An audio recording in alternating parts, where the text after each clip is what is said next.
Fighting in France with the same 103rd Infantry Division in which Paul Fussell served was a soldier with an unusual name, Joseph Medicine Crow. Born on the Crow Indian Reservation near Lodge Grass, Montana in 1913, he attended a Baptist mission school, was the first of his people to graduate from college, and was studying for an advanced degree in anthropology when the war began. But he had also been raised by his elders in the warrior tradition. My grandfather trained me to be a warrior. The Crow Indians were so-called warlike. They're militaristic from way back. The Crows had defended their lands against the Lakota and Cheyenne for generations, and had allied themselves with the United States during the Plains Wars. One of Joe Medicine Crow's grandfathers had been a scout for George Armstrong Custer before the Battle of the Little Bighorn. My paternal grandfather, great war chief Medicine Crow, he was considered the bravest warrior of all time. So he was also my inspiration to follow in his footsteps. He kept training me to become a warrior. In order to have status in becoming a warrior, climbing up the ladder of success to become a chief, he must perform certain dangerous war deeds.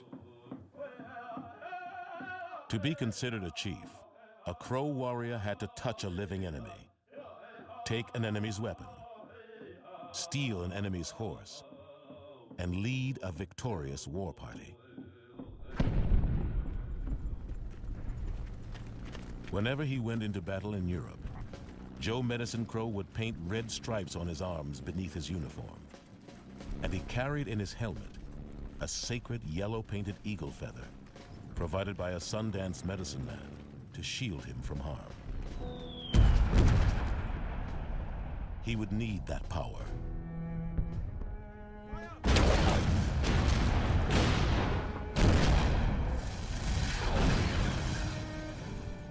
He was asked to lead a 7-man squad carrying explosives through a wall of artillery fire to blast German positions along the Siegfried Line.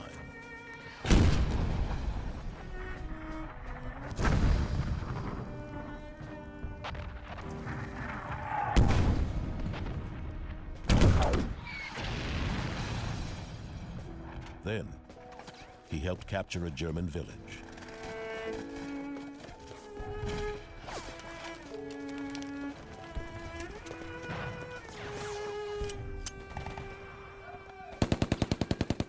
We hit a German town, and I was assigned to take the back alley and come behind the Germans who were in the main street.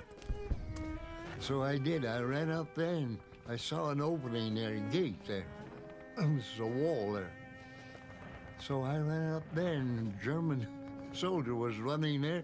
We bumped head, helmets, and so I swung my rifle and knocked his rifle off his hands. There he was standing. All I had to do was pull the trigger. But for some reason, I put my gun down and tore into him. Then we had it out. No. He had me down. But I turned him over and grabbed him by the throat, you know. I was ready to kill him. Then his last words were, "Mama, Mama." When that word, "Mama," opened my ears, I let him go. Without quite meaning to, Joe Medicine Crow had performed 3 out of the 4 traditional war deeds he needed to become a war chief like his grandfather. He had led a successful war party. He had touched an enemy warrior and taken away his weapon.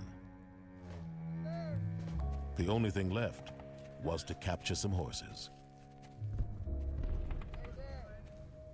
I was a scout for my company. We were going along a road on top of the mountain, small mountain, and I was ahead of my company, and I caught up with some horseback riders. And I had my field guys, I looked at them, they're Germans, you know, so I followed them. The Germans took over a farmhouse. The horses were pastured outside, some 50 of them. So we surrounded the place there, and we were going to attack early in the morning. So I was sitting there with a CO, and we waited, and finally towards morning I said, the captain said, I have an idea. Said, if you give me 5 minutes before jump off, I'll stampede their horses. So we went in there, opened that gate. There were some guards sitting in the shed there. So I went behind there and got a horse there. And I put my little rope, made an Indian bridle, you know, double half-hitch. I got on it, and I stampeded the horses out of there. So I headed out. And as soon as I left, why, they opened fire over there.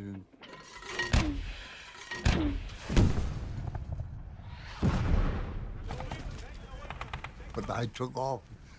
So these were not ordinary horses. And I looked at them, they were beautiful. And the one I was riding was a sorrel with a blade. So I felt pretty good, so I looked around.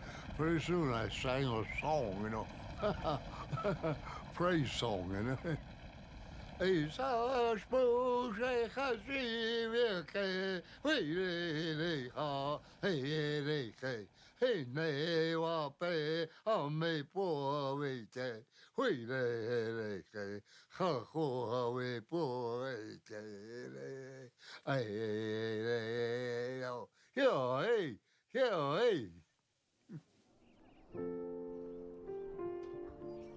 When Joe Medicine Crow returned home after the war, a tribal ceremony was held to welcome him.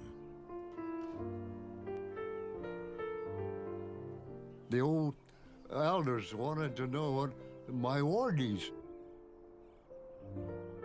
And I started thinking about it, you know, and I mentioned those horses.